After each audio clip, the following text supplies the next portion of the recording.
Hi friends, स्वागत करता हूँ आपका अपना यूट्यूब चैनल जिसका नाम है technical fire 101।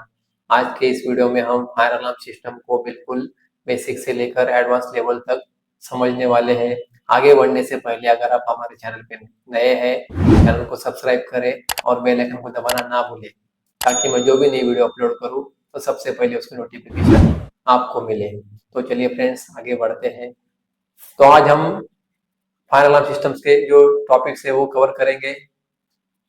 Fire alarm systems क्या है, फायर अलार्म सिस्टम्स का working principle, types of fire alarm panels, panels का बटन्स और फंक्शंस, फायर अलार्म सिस्टम्स के कंपोनेंट्स, मॉड्यूल्स और उनका working principle, cause and effect matrix, Indian standards और एनएफपीए standards. Video complete देखने के बाद आपको फायर अलार्म सिस्टम की कंप्लीट अंडरस्टैंडिंग हो जाएगी। तो अभी हम जानेंगे फायर अलार्म सिस्टम क्या है। फायर अलार्म सिस्टम एक इलेक्ट्रॉनिक लाइफ सेफ्टी सिस्टम है जो बिल्डिंग में स्मोक, हीट, फ्लेम या इमरजेंसी कंडीशंस डिटेक्ट करता है और ऑक्यूपेंट्स को वार्निंग देकर उनकी जान और प्रॉपर्टी को प्रोटेक्ट करता है। इस सिस्टम का मेन पर्पस है फायर को इनिशियल स्टेज में डिटेक्ट करना, ऑक्यूपेंट्स को अलर्ट करना, इवैक्यूएशन इनिशिएट करना, फायर फाइटिंग सिस्टम्स को ऑटोमेटिकली एक्टिवेट करना, बिल्डिंग सर्विसेज को कंट्रोल करना। तो फायर अलार्म सिस्टम का वर्किंग प्रिंसिपल क्या है? किसी रूम में स्मोक या हीट डिटेक्टर जनरेट होता है। डिटेक्टर स्मोक या टेम्परेचर इंक्रीज डिटेक्ट करता है। डिटेक्टर पैनल को सिग्नल भेजता है। Fire alarm control panel signal analyse करता है।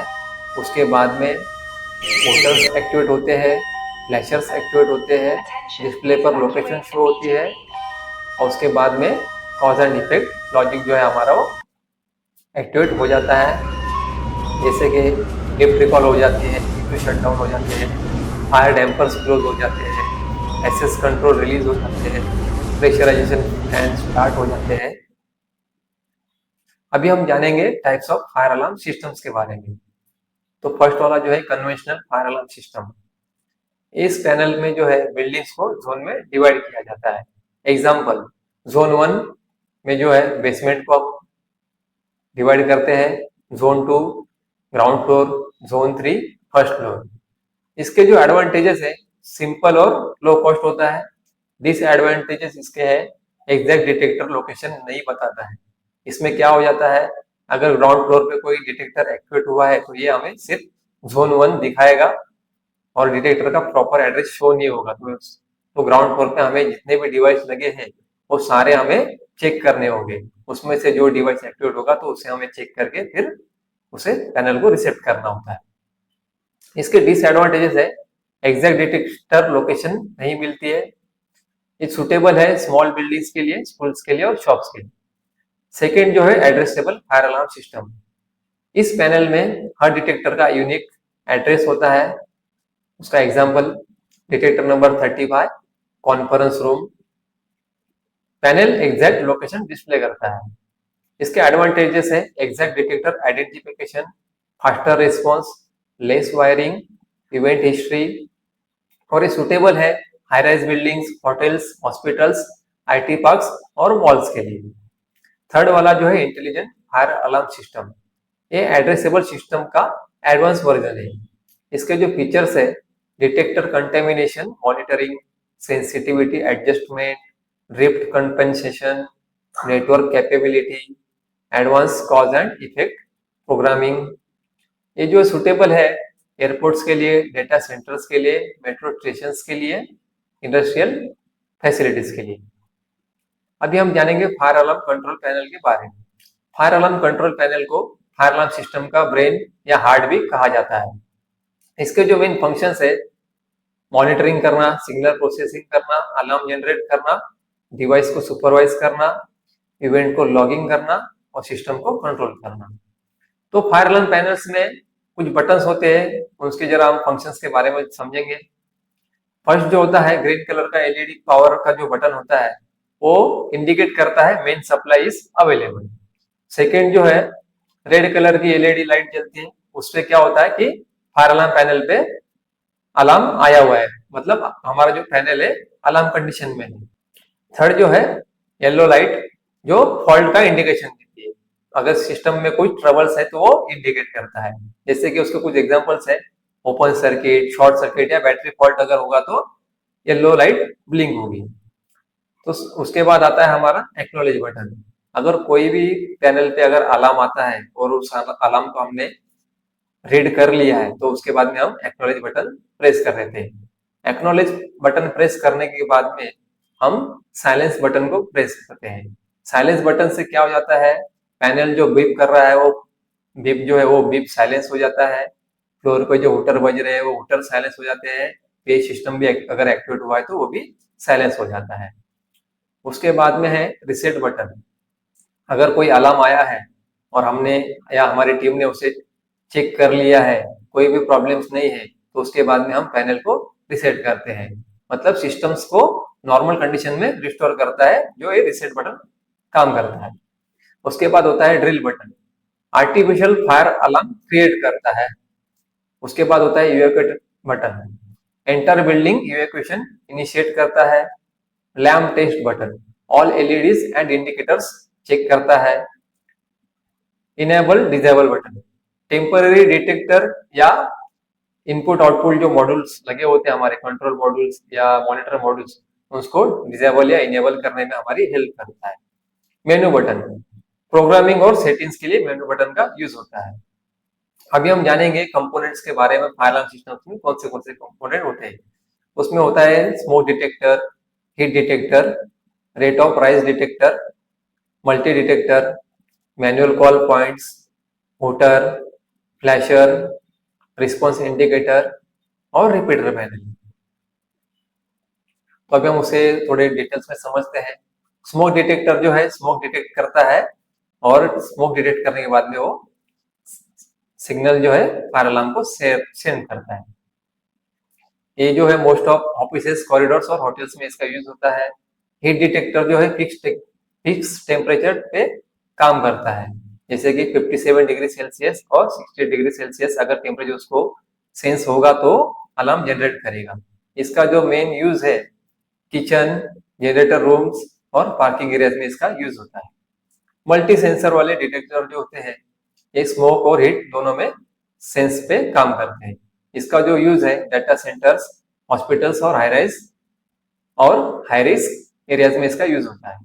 फोर्थ जो है मैनुअल कॉल पॉइंट, इसमें क्या होता है ब्रेक ग्लास या पुश टाइप डिवाइस होता है। ये इमरजेंसी में कोई भी व्यक्ति इसे मैनुअली अलार्म एक्टिवेट कर सकता है। इसका जो इंस्टॉलेशन जो है हाइट जो होती है इसकी approximately 1.4 metre from floor level.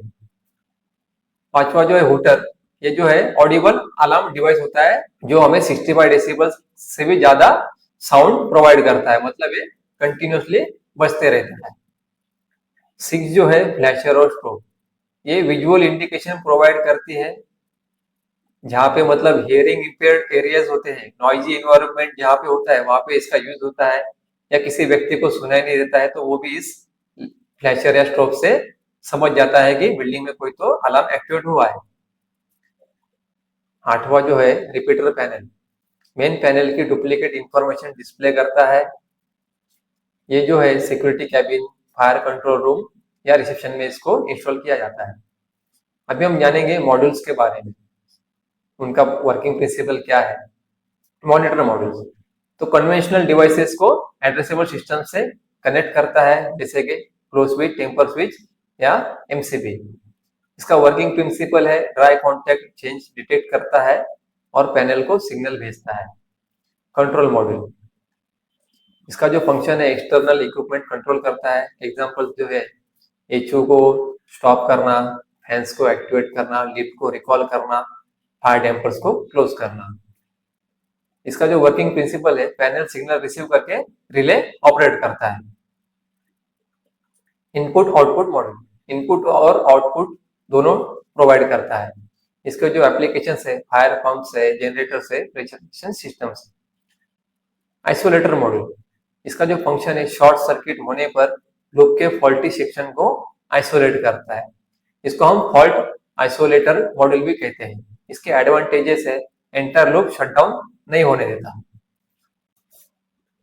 तो अभी हम जानेंगे कॉज एंड इफेक्ट मैट्रिक्स के बारे में। कॉज एंड इफेक्ट मैट्रिक्स एक प्रोग्राम सीक्वेंस है जो फायर कंडीशन पर ऑटोमेटिकली एग्जीक्यूट होता है। तो इसमें बेसिकली जो होता है, कॉज का मतलब होता है किसी एरिया में स्मोक डिटेक्टर एक्टिवेट हुआ, उसे हम कहते हैं कॉज। और इफेक्ट क्या है, अगर स्मोक डिटेक्टर एक्टिवेट होने के बाद में मोटर्स एक्टिवेट होता है, पे सिस्टम एक्टिवेट होती है और बहुत सारी चीजें एक्टिवेट होती है जिसे इफेक्ट कहा जाता है। तो अभी हम समझेंगे, अगर किसी एरिया में स्मोक डिटेक्टर एक्टिवेट हुआ है तो उसका इफेक्ट क्या होगा, डोर रूटर ऑन हो जाएगा, ये सिस्टम एक्टिवेट हो जाएगी, शट डाउन हो जाएंगे, लिफ्ट रिकॉल हो जाएंगी, स्टेयरकेस प्रेशराइजेशन फैन स्टार्ट हो जाएंगे, लिफ्ट प्रेशराइजेशन फैन स्टार्ट हो जाएंगे, एग्जॉस्ट फैन हमारे स्टार्ट हो जाएंगे। तो इस प्रकार से जो है इफेक्ट सारे एक्टिवेट हो जाते हैं। ठीक है, जब कोई भी बिल्डिंग में अगर cause and effect matrix activate होने नहीं देना है तो हमें क्या करना है, जब भी किसी फ्लोर पे अलार्म आता है तो उस अलार्म को हमें 3 मिनट के अंदर हमें उसे रिसेट करना है। अगर उस अलार्म को हमने 3 मिनट के अंदर अगर रिसेट नहीं किया तो हमारी सारी जो सिस्टम्स है वो एक्टिवेट हो जाती है, जिसे हम कॉज एंड इफेक्ट मैट्रिक्स कहते हैं। अगर हमारे पैनल पे अलार्म आता है, अगर 15 सेकंड के अंदर अंदर अगर हमने उस पैनल को एक्नॉलेज कर दिया तो हमारा जो है सीआरडी मैट्रिक्स जो है 120 सेकंड तक एक्टिवेट नहीं होगा। ठीक है, अगर आपने अगर उस अलार्म को एक्नॉलेज नहीं किया 15 सेकंड के बाद भी तो सेम फ्लोर का पीए और हुटर एक्टिवेट हो जाएगा। अगर 120 सेकंड के अंदर अगर हमने उस पैनल को चेक करके रिसेट नहीं किया तो हमारे जितने भी थर्ड पार्टी इक्विपमेंट है, जैसे कि हमारे एचयू है, एफएचयू है, ये जो है हमारे शट डाउन हो जाएंगे। सेम फ्लोर पे डोर मैग्नेट जो होते हैं हमारे एक्सेस डोर्स, वो रिलीज हो जाएंगे, स्टेयरकेस प्रेशराइजेशन फैन स्टार्ट हो जाएंगे, लिफ्ट प्रेशराइजेशन फैन स्टार्ट हो जाएंगे, lift lobby pressurisation fan start हो जाएंगे।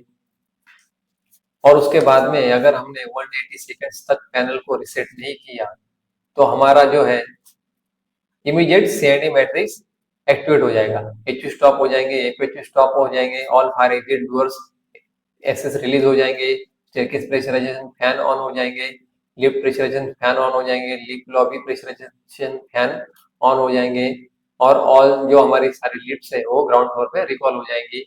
और बेसमेंट में जो है हमारे स्मोक एक्सट्रैक्ट फैन है वो ऑन हो जाएंगे, एग्जॉस्ट फैन हमारे ऑन हो जाएंगे, पार्किंग में जो बैरियर्स है वो ऑटोमेटिकली ओपन हो जाएंगे, इलेक्ट्रिकल रूम्स और यूपीएस रूम्स के जो भी एक्सेस है वो रिलीज हो जाएंगे। उसके बाद में अगर हमारे पार्किंग में फायर प्रोटेक्टिव कर्टेन सिस्टम्स अगर लगी है तो सारे कर्टेन जो है हमारे नीचे आ जाएंगे। अगर दो डिटेक्टर अगर डायरेक्ट एक्टिवेट हो जाते हैं तो पैनल तुरंत सीआरडी मैट्रिक्स एक्टिवेट कर देता है। तो इस प्रकार से कॉज एंड इफेक्ट मैट्रिक्स की पूरी डिटेल में मैंने आपको जानकारी दी है। अभी हम जानेंगे आईएस स्टैंडर्ड्स के बारे में। तो इंडिया में जो आईएस स्टैंडर्ड है इसका IS 2189 code of practice for selection, installation and maintenance of automatic fire detection and alarm system. इसमें क्या कवर होता है, जो हमारी डिजाइन है, इंस्टॉलेशन है, टेस्टिंग, कमीशनिंग एंड मेंटेनेंस। अभी हम जानेंगे NFPA स्टैंडर्ड के बारे में। तो NFPA स्टैंडर्ड जो इसका NFPA 72 national fire alarm and signalling code. इसमें क्या कवर होता है, सिस्टम की design, installation, inspection, testing, maintenance, emergency communication systems. तो दोस्तों याद रखिए, फायर अलार्म सिस्टम सिर्फ एक अलार्म सिस्टम नहीं है बल्कि एक कंप्लीट लाइफ सेफ्टी सिस्टम है जो अर्ली डिटेक्शन, वार्निंग, इवैक्यूएशन और ऑटोमेटिक फायर प्रोटेक्शन सिस्टम्स के कोऑर्डिनेशंस के थ्रू ह्यूमन लाइफ और प्रॉपर्टी दोनों को प्रोटेक्ट करता है। तो आज के वीडियो में बस इतना ही। जय हिंद।